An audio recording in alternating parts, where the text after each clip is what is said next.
How the hell you doing? How are you right now? Ask yourself that. How am I doing right now? Sometimes it's nice when people ask me that. Somebody asked me in the last episode, had it in the show notes, the Q&A, and he just asked, how are you doing, man? So it's always good when someone else asks you that. So I'm asking you, how are you doing? And then ask yourself that. How the hell am I doing? How am I feeling right now? Am I communicating?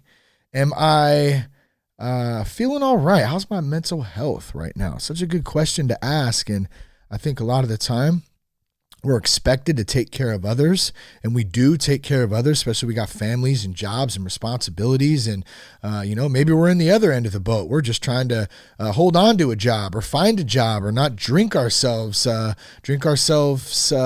depression, the anxiety, the anger, all that stuff. We're trying to not deal with it through addiction, through alcohol, by numbing out. And everyone's in a different boat. Everyone's in a different situation, I guess, is what I'm getting at. And so you can sum that up, though, as we're all in the same situation in the sense of, how am I doing?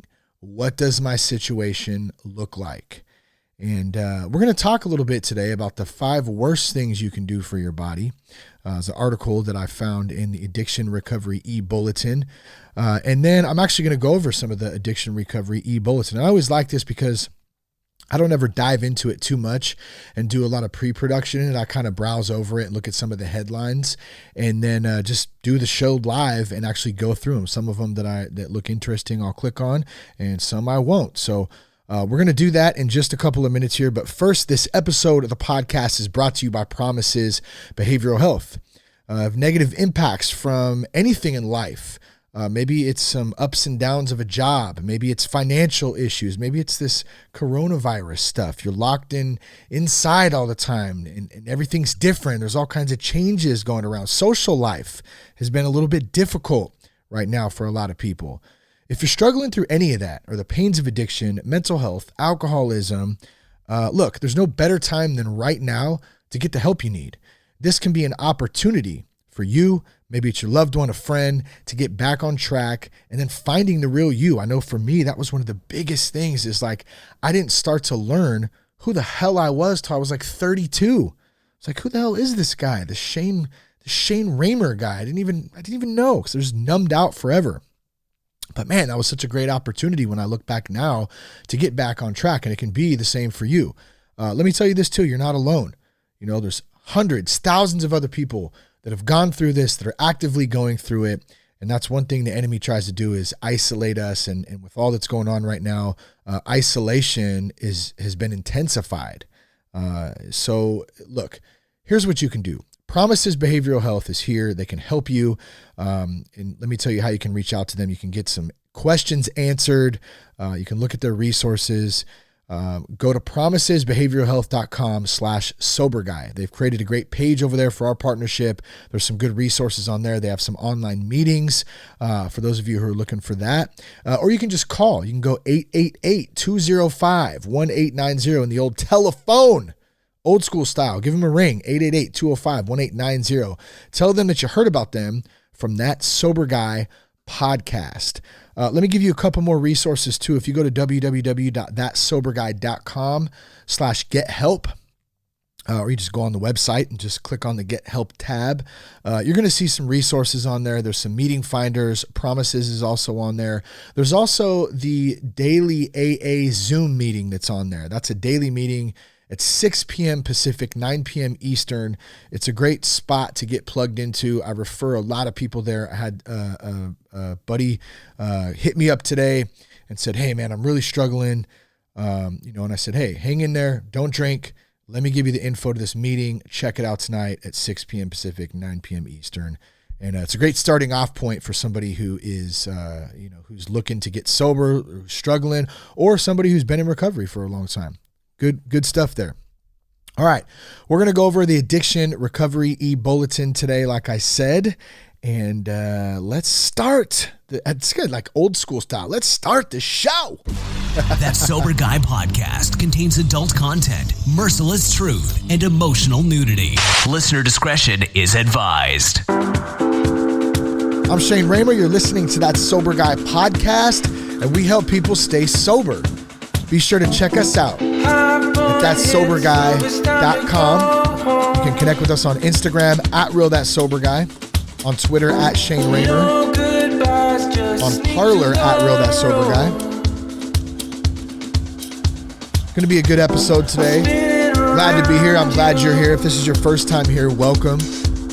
We are a community of like-minded individuals who are trying to stay sober, speak some truth, have some fun, all that good stuff. So glad you're here. Lots of episodes to choose from. I think this is episode 333. And go back and check them all out if you're just checking us out for the first time. So one thing before we get started into the addiction recovery E Bulletin, I just wanted to kind of address here. Since the beginning of this show, which I started back in 2014, I've always shared my life, my opinions, my journey, really with an open heart and an open mind, and with the intent to help myself stay sober. I mean, that was the original goal of this. Like, man, some accountability. I love media. I love producing, writing, all that stuff. And then maybe in turn, man, if I share my own story, I can help some others stay sober in the process. So that's always been the foundation of That Sober Guy platform, That Sober Guy podcast, the community, everything. And, I was thinking as the show has grown over the years, I don't think, and I still don't even up until now sometimes, I don't think I've realized the growth of the show, because I just kind of put my head down and do some fun interviews with people and some monologue stuff. And I try to speak my heart, and I don't think I realized the influence that it has had, and continues to have on people and their recovery. And I say that so humbly, with respect to myself, with respect to, of course, all our listeners, with the least amount of ego as possible.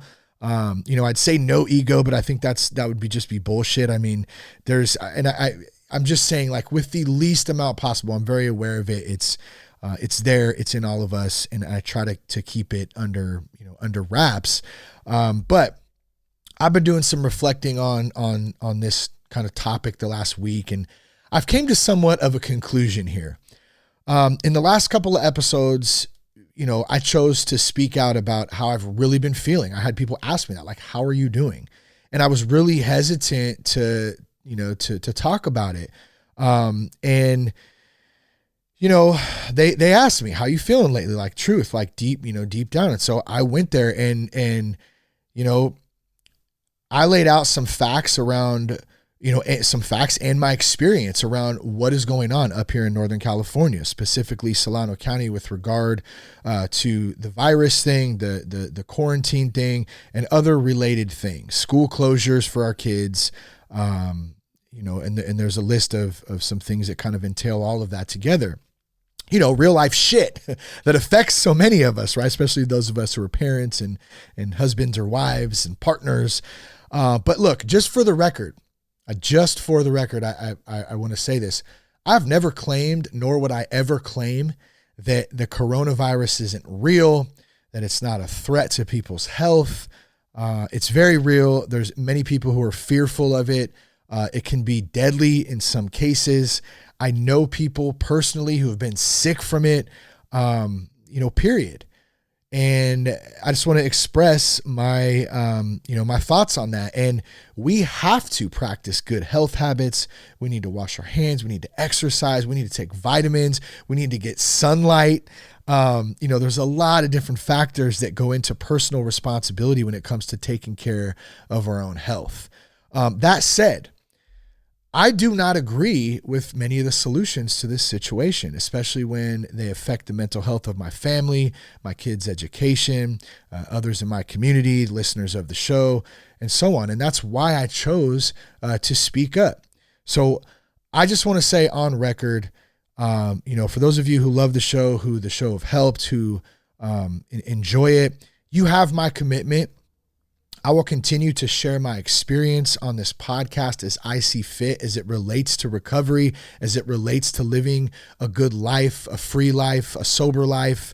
I'll continue to share my hope on this podcast. I'll continue to speak my mind and speak the truth. I am an advocate for mental health and recovery, and I would never put anyone's health at risk. And I'll continue to practice speaking up, even if it doesn't match the mainstream narrative and it offends people. Like that's what I'm going to do. So, if the show's helped you, if it's helped a loved one in any way, please leave us a 5-star review on iTunes. Like, we appreciate the support. We love all of you who understand the battle we're up against, when it comes to mental health and when it comes to the freedom, to live a good damn life, man. So love you guys. Thanks for all the support and stuff too. Let's jump into this recovery E Bulletin here. Now, if you want to get the recovery E Bulletin, you can go to addictionrecoveryebulletin.org and you can sign up for the email. That's how I get this. It gets delivered to my inbox. And this one is a weekend report that was delivered on Friday as the weekend come out. So it's interesting. They have some good articles.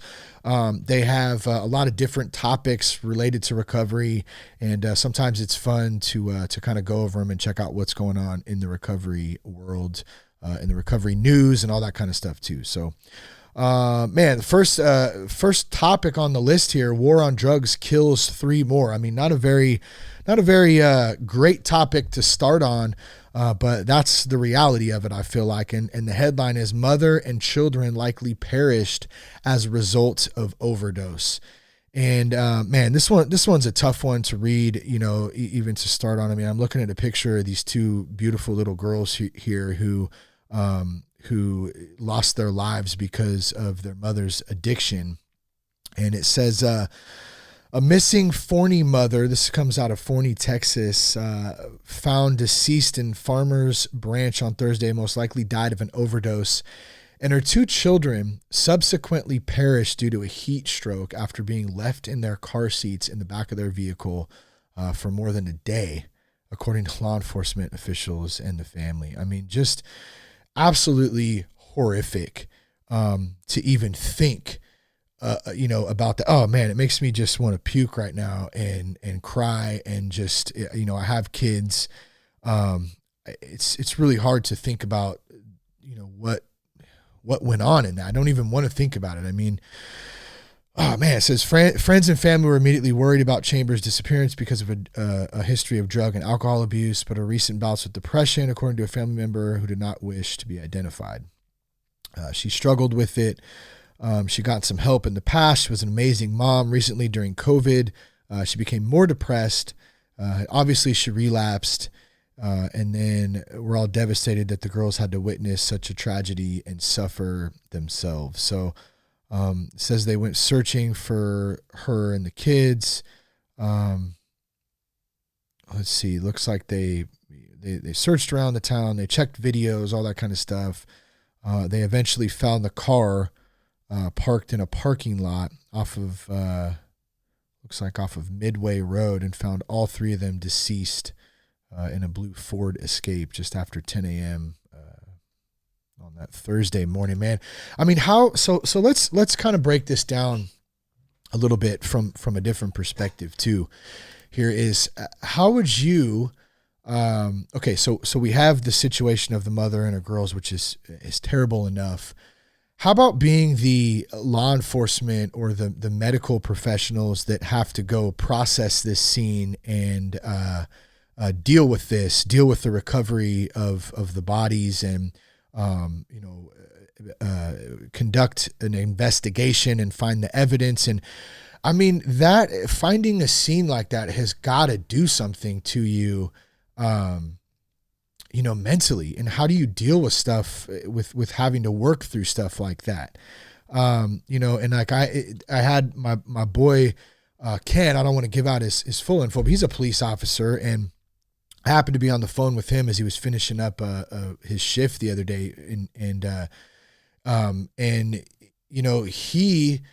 I heard a conversation of somebody had came up to him and said, "Hey man, like, I'm 30 something days clean now, and I just want to say thanks, man. Like straight up, thank you, And so, there's a lot going on with law enforcement, and I get all that, there's tons of different opinions. Man, I support our law enforcement. I don't support stupid, people who create or do, bad things, regardless of what organization they're in.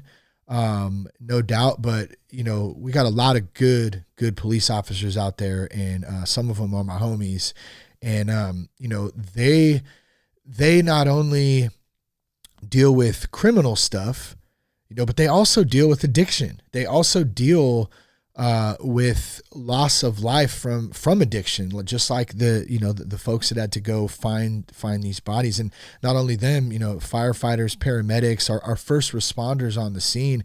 And that's why it's just important that we try our best to support that community as well, and that they have resources and groups and meetings for their own mental health as well too. So I just wanted to point that out real quick as I was kind of reading this. It just kind of came to my thought here as being in that position of having to do that work. Now, contrary to that, the other side of the coin, how about the family that's having to deal with this, that's having to that's having to go through this just terrible thing. I can't even imagine. I cannot imagine. And once again, addiction, in what's the word I'm looking for? Integration, incongruency, whatever the hell the word is. I'm not sure exactly. With depression, anxiety, addiction, all of it kind of coming together. We've lost someone who was a mom, who was probably a sister, maybe a daughter, of course, and the kids to that too. So this is why us in the recovery community, and when I say us, I mean me, you listening, like all of us are in this together, and we're all trying to manage our own recovery and stay sober ourselves, but we're also obligated, no matter if we're in day 1 or day 10,000, we're obligated to how many years would that be? Actually, let's do that real quick. Hold on a second here. I said day 10,000. How many years would 10,000 be? Let me see here. 10,000. I probably could have done this in my head because I'm so smart. Let's see. 27.39. So 27 years. If you had 10,000 days, you'd have roughly 27 years. A little bit more than that, 27.3. But regardless, point being, regardless of what day you're on, we all have an obligation to serve others and to help and to speak out. And when someone reaches out for help, we should try to do our due diligence and best to either be an ear, just to listen, to suggest a meeting, suggest somebody to reach out to, something like that, man, because stories like this are just so terrible, man, especially when there's kids involved. This next one down the list says drugs. What America gets wrong about drugs. In this video, Maya Slavitz, public policy and addiction journalist Carl Hart, professor of neuroscience and psychology at Columbia University. Looks like they're breaking down what America gets wrong about drugs. It's actually a video, so I don't believe we're going to go over the video, but if you want to see it, it's at addictionrecoveryebulletin.org. You can find all these articles posted there, and that link will be in the show notes too. Recovery Unplugged addresses addiction in minority communities. In the midst of one of the most significant civil rights movements in years, Recovery Unplugged has been taking an in-depth look at the lesser discussed issue of addiction in minority populations, including how income disparities and insurance access affect treatment and recovery. That's more at prnewswire.com. You can check that out in there. An exciting vision of you. The joyless vision of sobriety couldn't have been further from the truth. Quitting alcohol has been fantastic for me, but I avoided telling people for fear of being thought boring. Understandable. How many of us have thought about trying to get sober, trying to quit, and then you're like, oh man, what's that life going to be like? It's going to be boring. I'm going to be bored. There's nothing to do. I can't have any fun. Not true at all, just for the record. I have more fun now than, I had a lot of good times. Don't get me wrong. We had some fun for sure. But I don't miss that type of fun because, God, I always felt like shit the next day, most of the time. And it was exhausting, and it got old after a while, to be honest. But he says, I was scared that I wouldn't be able to dance anymore. I can't dance anyway, so that doesn't matter. I was scared to have sex with the lights on, or do any number of little things that make life worth living. He lives. Mark Morton. This is a good one about the guitarist from Lamb of God. Mark Morton, he accepted dying from addiction. Let's check this article out here. This comes from metalheadzone.com. Let's see here. On Twitter, Lamb of God guitarist Mark Morton addressed his followers, revealing that he once suffered from severe addictions and reminded them there's always hope. Last month, the talented guitarist of Lamb of God, Mark Morton, announced that he was sober for 1.5 years. That's dope. Congrats, Mark. Really awesome there. 1.5 years is even just 1 year. 1 day is freaking great, right? But you get to that year mark. I know we celebrated a couple of those last episode, a couple of people who had a year. And then, you go on from there. But Mark explained the difficult process of letting go of all the long-going habits and urged his fans who had the same problems to get some help. Recently on Twitter, Mark Morton shared the details of his previous alcohol and opiate addictions and called out to his followers who were also struggling with addictions of this sort.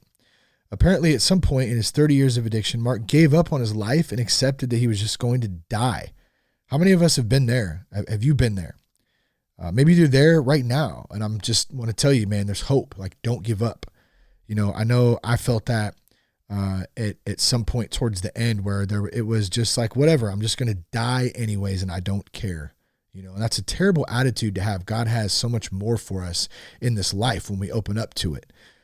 So don't give up, man. He said, so Mark, however, later he asked for help from those who were also recovering from addiction, which led him back to life again. In his tweet, Mark addressed to his fans and followers who are in the same situation, there's always hope, even when they felt all hope was over. He said, I drank alcoholically for 30 years and suffered crippling opiate addiction for 10.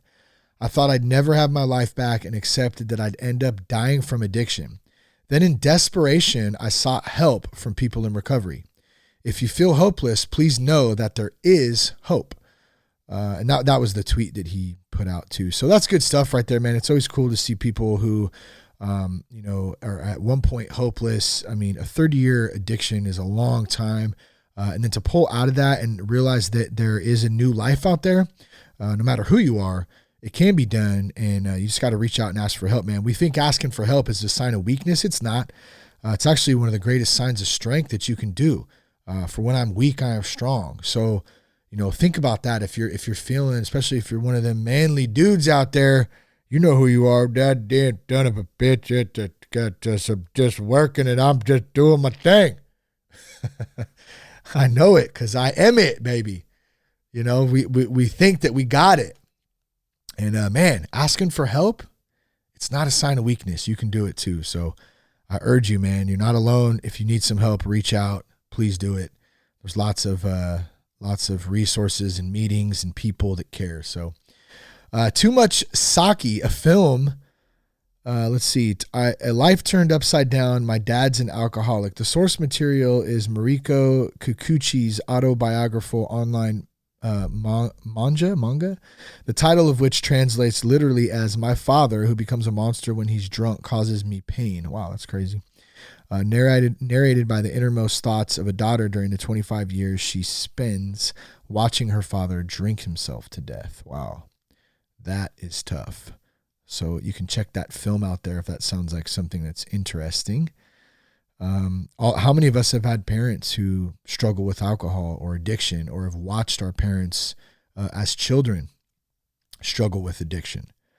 I've seen it firsthand, and for those of you who've heard some of my story, I'm not going to get into it today, but and that's a tough thing to see as a child, growing up, and even when you tell yourself you're not going to do that, and then one day you find yourself doing it. Man, I can relate to that, and just watching your parent, go through that, and it can be extremely tough, whether you think back about it as a kid, or maybe you're still actively going through it. That can be tough too. All right, it's bang time. Drinking the Star Blast today.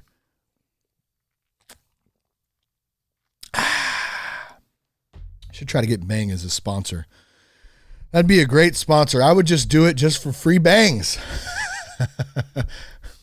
Good stuff. All right, so you can check that one out there. What is it on? More at Variety for that video or movie or film, as you'd like to call it.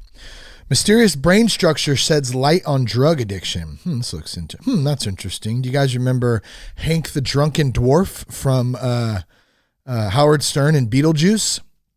He would say that. That's interesting. Hank the Drunken. How did that guy get away with that shit? Howard Stern on that show, having Beetlejuice and Hank on there. He would make them fight. Hank was a drunken dwarf who ended up dying of alcoholism. Like, gosh, that's terrible, man.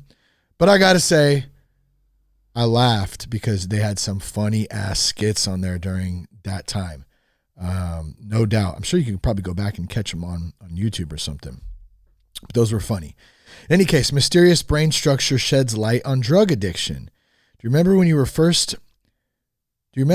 where you were when you first heard that two planes had crashed into New York Twin Towers, or where you had your first kiss? Our brains are wired to retain information that relates to the context in which highly significant events occurred. This mechanism also underlines drug addiction and is the reason why hanging out in an environment or with people associated with memories of drug use often lead to relapse. Interesting. That's interesting. How our brains create this strong association, however, is less clear. Now, new research by Professor Ami Sitri and PhD student Anna Turim at Hebrew University of Jerusalem, Edmund and Lily Safara Center for Brain Sciences and the Alexander Silberman Institute of Life Science shows that a relatively obscure brain region known as the claustrum plays a significant role in making these connections. They published their findings in the latest edition of Current Biology. Interesting. That's interesting.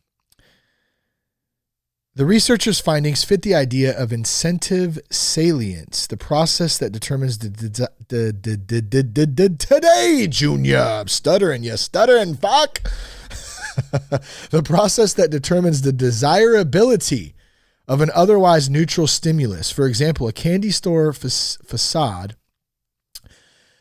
becomes very attractive to kids after repeated associations with the rewarding treats that lie within. In time, children unconsciously learn to want to see the store stimulus, which is separate from their liking the actual candy reward. Wow, that is insane. Taking a closer look at how context becomes associated with cocaine, cocaine, baby. The researchers found a group of neurons within the claustrum that lit up during cocaine use. That's not the only thing that lights up during cocaine use for me. Further, these neurons are pivotal in the formation of incentive salience that links context with pleasure of cocaine. Here's the problem with the pleasure of cocaine. It only lasts about 9 minutes, and then you got to do more. So I don't recommend that. Don't recommend that drug. Glad I disconnected from that one. Gosh, terrible. Let's see. It goes on to talk a little bit more about some of the research that was done. I don't want to read all of it because it's kind of hard to follow without looking before. But in any case, interesting stuff. Brain structures, shedding light on addiction. How in the hell they find this stuff out is so fascinating, though. Like even just reading the bottom of this, if I go back to it, by recognizing that the claustrum, I keep saying it like that, plays a pivotal role in creating a context association for reward, it becomes a structure of interest for the field of addiction. We hope this knowledge will lead to new development of new diagnostic tools to identify populations susceptible to addiction, as well as new therapeutic approaches. Good stuff. Very, very interesting. Let me click out of that there. So you can go check that one out at more at Medical Express. That'll be on the site there. You can check it out. Check this out. Tragic, it says. Woman dies after drinking alcohol on empty stomach. Oh, man, that is definitely tragic. Let's see what the hell happened here. I used to drink alcohol on an empty stomach all the time because I didn't want to mess my buzz up. Or a lot of the time we'll be barbecuing, or we, would have been barbecuing, and man, there's all kinds of good tries. Or let's say even at an A's game one time, right? I can remember that barbecuing at the game, and you're barbecuing up, links and steak or tri-tip and burgers, whatever the heck it is. You got chips and dip and all kinds of good stuff going down. But I don't eat any of it because why? I don't want to mess my buzz up, man. If I go, I'm already 6-7 beers deep and maybe a little marijuana and maybe some cocaine on some other instances. Who knows what's going on in those days, right? But man, I got all this good food. I'm hungry. I could probably eat, but I'm not messing this buzz up. Hell no. So I drank on an empty stomach like many of us a lot of times. Unfortunately, this young woman died in her backyard after she had a fatal reaction to drinking alcohol on an empty stomach. God, it's so sad. And I think it's a point of we roll the dice all the time. How many times do you roll the dice drinking and driving or doing excessive amounts of drugs? And, one bad decision and one thing can be fatal for this poor woman. In June, Alice Burton Bradford from Brighton in the UK died suddenly after she suffered from alcoholic ketoacidosis. Wow. A metabolic complication when combining alcoholic consumption and starvation. So wait a second. Was she on the keto diet? Because I see keto in there and I know there's not a lot of carbs and all kinds of that stuff going on. Man, that is insane and super sad too. Her friend, Erin Mulvey, said the death of the otherwise fit and healthy woman was a horrible shock. Yeah, absolutely. I had never heard of alcoholic ketoacidosis until she died. We're not sure how much she had been drinking that weekend, but she was not an alcoholic. She had not eaten enough, and it had triggered an acid in her stomach. Wow. Yeah, I'm looking at a picture of her, and she looks pretty thin. She looks like on the thinner side. But super sad. And I think it's, like I said, it's another tragic case of someone suddenly dying unexpectedly due to drugs or alcohol in this case. And man, how many times we rolled the dice and just been, playing with our lives and not even known it and not even cared. I mean, I can't count how many times when I think back, just the amount of stupid decisions I made that I could have been any of these people who have ended up dead. That could have been me. And that's kind of the attitude that I think we all should take to some extent in recovery. Like, we're so blessed. We're so lucky to still be here and have another shot at it. Whereas so many people, have lost their lives to this shit and didn't mean to. They didn't want to lose their life. They were addicted. They were in a bad situation. They made one bad decision and it cost them their life. Man, we have to stay vigilant in this stuff. Devastated nation, overdose deaths are skyrocketing. My brother's was one of them. Following an emergency appendectomy in 2012, Matt, then 35, became hooked on painkillers. In a few short years, he progressed from Oxycontin to heroin. He chased them with benzos like Xanax and Klonopin. Man, I can't tell you how many times I mixed all of that stuff together myself. Klonopins. Remember that one in particular because I passed out one night and Jess was sitting on top of me, like slapping the shit out of me because I wouldn't wake up. I was completely out. And once again, could have been me, could have been you. So let's thank God today, and let's not just thank God out of selfishness. Let's thank God out of an opportunity to help serve others by talking about this stuff, by helping others, bringing it to light, helping a family member, serving a friend, whatever we can do, in honor of this man, 43 years old, father of 5, another statistic. I'm looking at this picture of him right now. Beautiful family, 5 kids here, man. 3, looks like 4 little girls and a boy, man. They're all young.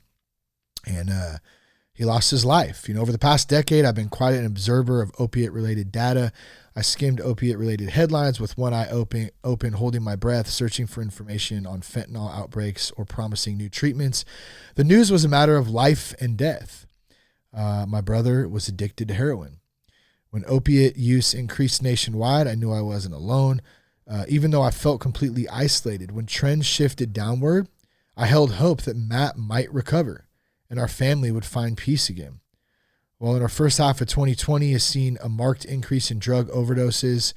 And there's a lot of different factors that this year, of course, because of all that's going on. But the headlines now only haunt me. In May, my brother, a 43-year-old attorney and father of 5, became a statistic. He was loving and goofy.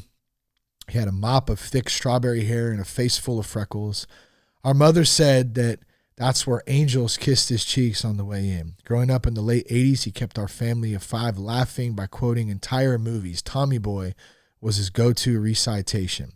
Matt was a lot like Chris Farley. They had the same enthusiastic, insecure, teddy bear kind of charm. As a teen and throughout adulthood, he joyfully followed the Grateful Dead, Fish, and Widespread Panic. Diagnosed with attention deficit disorder as a child, Matt started taking Ritalin as a boy, and that never stopped. He became an attorney, departed for 12 hours a day at the office with an amber prescription bottle clutched in his fist, openly celebrating the drug that allowed him to concentrate. Following an emergency appendectomy in 2012, Matt became, then 35, became hooked on painkillers. In a few short years, he progressed from Oxycontin to heroin. He chased them with benzos like Xanax, Klonopin. His athletic frame became bloated and heavy. His sunny disposition turned lethargic and mean. When he was unable to maintain his law practice, clients left. Although he was admitted to the bar in 4 states, his licenses expired. His salary trickled down to nothing. The state came after him for back taxes. He eventually left, saying it was a liability to their children. Wow, man. That is just, like, walked out on his family, man, because of addiction. Like, just destroyed him, just fucking robbed his soul. God, it's so sad. Our family life dissolved into a nightmarish cycle of rehabs and relapses. My parents finally cut off monetary support when they found him unconscious in their living room, fresh off his second stay in rehab. After 3 tries, Matt told us rehab didn't work and that he did drugs there too. We sought therapists, psychiatrists, alternative treatments. You can't change me, he told us. You know, this is so sad too. I'm just going to stop right. I'm going to finish this actually. This is a great article. And by the way, too, this is written by Jenny Burke, a guest writer for HuffPost.com. So I'll put this in the show notes so you can check it out as well. But you can't change me, he told us. Soon, Matt's friends and colleagues moved on, embarrassed that he was high on the golf course and nodding off at lunch. Let me just say really fast, too, I think this is a great moment just to mention that we can't change people. We can't fix people. We can talk to somebody till we're blue in the face about what they should do, what might happen if they don't, you know, what this, that, my experience, all that stuff. And if somebody is not ready to get the help that they need, they're not going to get it. And so I get that question often, well, how do I help my spouse, or how do I help my son, or how do I help this person? And, you know, the biggest thing we can do is love them. And that's really difficult sometimes, depending on your situation. I get it. Sometimes you got to love from a distance. We can pray, we can meditate, we can hope, you know, we can do all those things. But man, we can't fix people sometimes, and everyone's on their own journey. And Matt, you know, unfortunately was on his own journey and he got cut short. But in any case, soon Matt's friends and colleagues moved on, embarrassed when he was high on the golf course and nodding off at lunch. He ripped off a plastic bat from a child's hands, or he ripped a plastic bat from a child's hands and smashed a piñata to bits at a family picnic. As the children plucked bits of candy from the grass, he sped down the driveway in his black sedan, obviously pissed off. My husband insisted I seek counseling since the pressure of constant worry was preventing me from enjoying our own young family. My therapist agreed with my brother. I couldn't change him. I could only change my behaviors in the predictable saga that surrounded me. She warned Matt might die young, but I never imagined we would lose him in the isolation of a pandemic. So let me kind of skim over this, and I'll leave the rest. If you'd like to go check it out, it'll be in the show notes here. But by March, he cut off most communication to his whole family. He often said his children were the only reason for his living. He was unreliable. When COVID restrictions hit, he lost his his job, his places to go, his income he used to pay for the room rented in his shared townhouse was gone. Basically lost everything, man. His ex-wife, when his ex-wife called, I think this is the brother speaking, when his ex-wife called on the late night, I knew something was wrong. He'd been found unresponsive, locked in his room.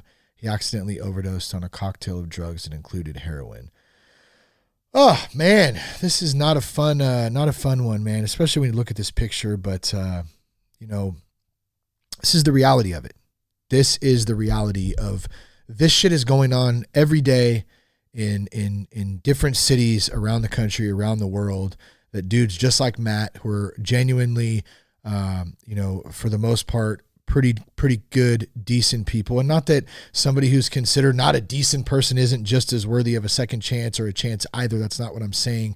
But we're seeing this from all different types of backgrounds, from poor to rich, to different races, religions. This shit does not discriminate. Not at all. Doesn't matter where you're from, where you go, what you're doing. I mean, it affects everybody everywhere. And this is an example, just again, of losing somebody, way too young. Super, super sad in that, right. So if you want to read the rest of the article, it's in there as well. Is anywhere safe from fentanyl? U.S. overdoses, wide regional variations, contributing to fatalities decreasing by more than 50%. In Philly, District Attorney Larry Krasner followed suit, vowing to no longer charge people for I always have a hard time saying this, buprenorphine possession. I don't know why that's so tough. In New Jersey, the Department of Health has created harm reduction centers. If you want to read more about that, it's at Filter Mag. Let's see. Zachary Quinto celebrates 4 years sober. Congrats to that. Arsonist turns life around. The man accused of setting fire to a house while intoxicated is now on the path of sobriety and turning his life around for the sake of his daughter. Matthew Hansen now wakes up and prays, lists the things he's grateful for, and is committed to online support programs in replacement of AA meetings that have been canceled. That's at castanet.com. I mean, shoot, you can turn your life around. That's an example right there. We talked about people who have lost their life. Well, this man, Matthew Hansen, it looks like an arsonist, a convicted arsonist, had gotten some trouble. I don't know the full background. I'm not going to jump into the whole article right now because we don't have time, but, he's been able to turn his life around, gave it up, repented, I'm sure did some cleaning of house, got sober, and now is committed to his daughter and is locked in the program. Has been able to turn his life around. So there's hope. There's always a chance out there if you choose that. But that's the thing. It's up to us. We have to choose it in order for it to work. Nobody's going to do it for us. Let's see. Moms and execs who are also recovering alcoholics on getting through this pandemic sober. It looks like it's a video. You can check that out on there. I'm not going to play the video. Let's see. Chad Matson talks impact of sobriety, streams 6 Reasons tracks. His early 20s spent in drug culture. Madsen recounted the day he took that small step toward giving his life back to God and to recovery. And he chose to stay sober for almost an entire day in order to attend a Bible study. So there's more on that at American Songwriter. Once again, this link to Addiction Recovery E Bulletin will be in the show notes. You can check all these articles out there. And I appreciate those guys too. I mean, this is fun. I don't have any personal relationship with this platform, with Addiction Recovery E Bulletin. I get it sent to me. I've met some of the crew there at some conferences and stuff here and there, but I think it's a great resource. It's interesting to do a podcast on and check out some of the news. So thanks to those guys too. Happy to plug their site and go over some of the articles that are posted on there. We're almost done here. We're going to wrap it up in just a couple minutes. This one says how one man went from 11 years sober to getting addicted again. I went to my doctor and got put on antidepressant that didn't work. So they doubled it. Man, that's so scary, he described. And that didn't work. In his mind, Keith knew of something that could potentially fix his problems. Guess what that was, folks? Alcohol. Man, that's crazy. 11 years sober to addicted again to alcohol. And I've heard that story a couple of different times. I had a buddy named Doug when I was in treatment. And Doug, let me take a quick drink here. The throat's a little dry. And my phone just keeps getting blown up right now. Let me just turn this off here. But so Doug, Doug was in treatment. I met him. He was quite a bit older, a few years, probably a decade older than I was at the time or than I am now. And a super cool dude, you know, been through had a lot of recovery time. I think he had 14 years clean from heroin. But when I met Doug, Doug was in rehab for alcohol. And if I remember correctly, some of his story was, you know, he had been in recovery, in NA, 14 years clean, and he still liked to gamble and go to the casino here and there and stuff, and things just kind of started to get away from him. And to make a long story short, he went out to a casino one night, and basically his wife at the time couldn't find him for a day or 2 days, and they eventually found him face down next to his truck in a pile of puke, you know, because he thought that he could drink. Well, you know, heroin is my problem, drinking's not my problem, and you know, eventually that turned into an alcohol addiction, which landed him back in rehab again too. So we got to be very careful about that. I'm super like scared of that, if I'm honest, you know, of thinking about that 1 week moment where I think like I got this, and then all hell will break loose, and maybe you know, maybe you don't get a second chance this time. So I think fear is a good thing in that aspect, where it kind of helps to keep me in check and keep me aware of that. So if I do start feeling like that, I can reach out to somebody. But we're not weird for feeling like that either. You know, that's the other thing I want to say, to think about, man, what if, you know, it's not something I enjoy to do. I don't try to do it, but I also give myself grace on it and understand that that's kind of part of it. And I have to be open to addressing it, you know. Otherwise, you know, you have 11 years or you have 14 like Doug or like this guy, Keith. All of a sudden the doctors put him on these antidepressants and he's like, fuck this isn't working. I'll just drink, you know, and then there it is. So, man, interesting stuff for sure. Let's see, anything else? I mean, there's a whole bunch of articles on here. I can't get to all of them. I'm not going to try to dive into them, but check it out. FDA tells doctors to discuss overdose antidote with patients, death by overdose or death by ventilator. It looks like it's by Ryan Hampton. Ryan's actually been on this show quite a while ago, a couple years ago. He's written that. It's at the Medium. Let's see. People are turning to alcohol amid high unemployment. Man, that is, let's check this one out real quick here. I'm interested in this one in particularly because I have been looking at stats and statistics on mental health. I talked a little bit about it in the past couple of episodes, you know, just about how this whole thing has been affecting people's mental health, how it seems like some of the solutions are worse than the actual problem. And it looks like here's some more evidence to kind of support that. On the heels of the latest unemployment numbers, a new study points to those struggling are turning more to alcohol to cope. In Iowa and Nebraska, 1 in 5 people recently unemployed said they're drinking more often, according to a recent study out of the American Addiction Centers. We really want this to be a wake-up call for people to look at their own behavior and say, what's going on with me? And I do find that I'm actually drinking more during lockdown as well, said Joy Sutton with American Addiction Centers. Sutton notes the concern is people may not even realize they're losing control. It just becomes something we're doing, but not even realizing the seriousness of what can happen if we continue to do that over time. Slipping into addiction is something members of AA can relate to. There are many people in the rooms of 12-step, who had been there and know exactly where they are and what they're thinking. Keeping with social distancing guidelines, 12-step meetings have successfully moved online with new members continuing to join. I will say it's not the same. In my own experience, I really, really miss the social interaction. And I just want to say too, I wasn't like one of the people who, and not there's anything wrong with these people, right or wrong or good or bad or anything. I'm just saying this wasn't me, like where I was at meetings every day.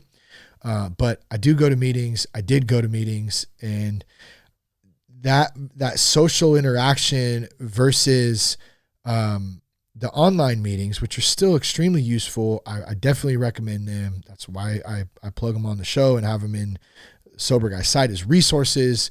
I do them. I go to them myself, but they're not the same as a an in-person, face-to-face social interaction. It's just different, and I hope that one day we can get back to those as soon as we can. But for right now, digital space is where it's at. But it says, in the meetings I'm involved and we're getting new people every week. It's just not those who lost jobs who are struggling. A reported 10% increase has been noticed since the pandemic in people calling for help. So you can see right there, 10% increase. I know there's a huge increase in alcohol sales. I don't have those stats in front of me, but I know that's a fact. And the pressures of the pandemic are pushing more and more people towards substance abuse. So, man, just reach out if you need help. If you find yourself in a position or you're questioning, like, what can I do? I mean, there's resources on Sober Guy. Go to thatsoberguy.com. You can reach out to Promises. All those resources. There's Zoom meetings on there. If you got friends, you got family, I mean, just reach out to somebody. It's not an easy time right now. I can't imagine trying to stay sober and get sober. I can imagine trying to stay sober because I actively have to practice that, but more or less trying to get sober right now. Man, that would be, it's a tough task with all that's going on. So, let's end on this. Here's a quick shout out to Ben and Jen Randolph from Oregon Trail Recovery. I actually met these guys out at one of the foundations conferences a couple years back, I think in Nashville. We may have met in Nashville and then maybe in San Diego. I think I ran into them again too, but they run Oregon Trail Recovery up in obviously Oregon, in Oregon City. They're both in recovery themselves. Jen's story, it says, like her husband, Ben, by the time Jen Rudolph reached sobriety, she had lost so much, including her son. Her family was well known and liked in Oregon City, and even the public shame of arrest could not get her sober. So it goes on to tell a little bit more about their story, about Oregon Trail Recovery, how that came to be, how they turned around to turn their lives around, and then go on to help many, many people. So shout out to Ben, shout out to Jen. I know they're good folks. Their son would attend the meeting, and he was a hilarious little dude who had a ton of energy. There goes a very loud motorcycle driving by. Hopefully he was doing a wheelie, because that would have been badass. Loud in any case, but still. Oregon Trail Recovery, Ben, Jen, shout out to you guys. If you want to check that article out, it's in there as well too. So that's going to wrap it. Oh, you know what, dude? I'm totally tripping right now. I didn't even get to... Where did that go?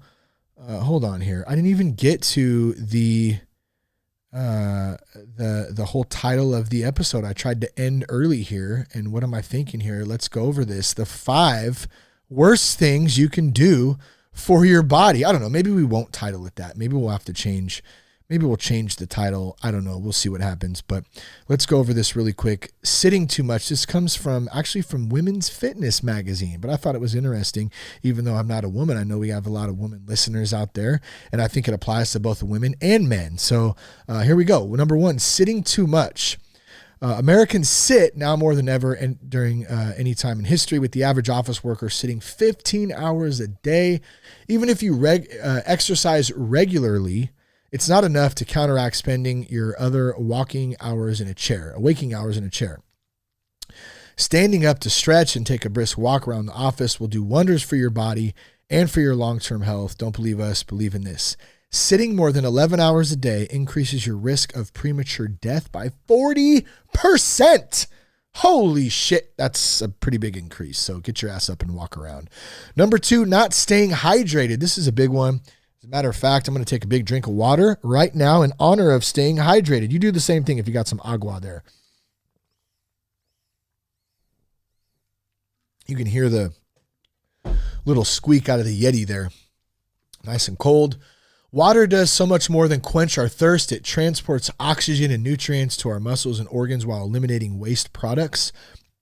If you're the type who gets bored drinking plain water, switch it up with hydrating alternatives. Juices, smoothies, coconut water, herbal teas are flavorful ways to hit that 8 a day mark. Number 3, of 5 things that will the 5 worst things you can do for your body, or they'll probably ruin your body too. Drug and alcohol abuse. Hey, the whole theme of this show, this whole platform. Alcohol in moderation is fine and might even lengthen your lifespan is what it says here. But I'm going to go ahead and say if you're in any type of recovery, you know that for many of us, I'll speak for myself, I can't moderate my alcohol. That's why I don't drink it. But hey, for the normies out there who can have a beer or whatever, that's on them. That's something that they can do responsibly. We're talking no more than 1 drink a day for women, or 2 or fewer daily drinks for men. Yeah, daily, that sounds like a little bit of an issue to me, but I'm going to go ahead and overlook that right now because I'm just trying to read this article. But overindulging in alcohol is leading contributor to an unhealthy lifestyle. Even drugs that don't seem that bad, in quotes it says, like marijuana, can damage your health if used in excess. Many who struggle with drug or alcohol addiction need professional help to break these unhealthy habits. The best drug rehab programs not only help you through the detox, but provide you tools you need to stay clean long term. Number 4, sleep deprivation. Not getting enough sleep can do far worse than make you sluggish or cranky the next day. It can make you more prone to catching a cold or the flu. It can wreck your concentration and raise your blood pressure. You might also consume more calories, leading to weight gain and other health issues. If you're regularly getting the less than recommended 7 to 9 hours a night, it's time to make some lifestyle changes. Yeah, sleep is a big one, man. I think it's something I overlook sometimes because I'm like, I can roll on 5 hours, and sometimes I can. I do it, but six is cool. I can do 6. Okay. But man, 7 hours, 8 hours is really ideal. And I definitely can't tell the difference when I get a good night's sleep. So something I've been trying to pay a little bit more attention to. Okay. So here's the last one. I think this is the most important. Well, they're all important. This is an important one for me. This is a really big one for me. You all know about, for those who listen to the show, about my cherry pie addiction and my sugar struggles and sweets and that kind of stuff. This number 5 says eating and drinking sugar. Sugar is linked to diabetes, cancer, and a host of other problems that you don't want. Even if you skip dessert and you don't add sugar to your coffee, it's lurking in most sauces and processed foods. Don't overlook the sugar content in your favorite drinks either. Beers and sugary cocktails are loaded with calories that lead to bloating and weight gain. You're not any better off with diet drinks either, as aspartame and other sugar substitutes carry their own risks. Reducing or even eliminating sugar from your diet is a sure step towards better health. So good stuff there. You can check the link out. I put that in the show notes if you'd like to look at this article yourself. Feel free to do that. Once again, if you go to addictionrecoverybulletin.org, you can check out all of that good stuff there. Man, I love you guys. I appreciate you guys. Thank you for listening to the show. Thank you for all your support. Once again, if you want to reach out, you can hit us up at Real That Sober Guy on Instagram, at Shane Raymer on Twitter. Go to thatsoberguy.com if you need any resources, information. We got the How to Navigate the First 90 Days of Sobriety digital course on there. There's some cool hoodies and hats, all kinds of stuff. Thank you guys. I love you. Have a great day, night, whatever you're doing right now. Peace, love, and respect, and keep your blood clean.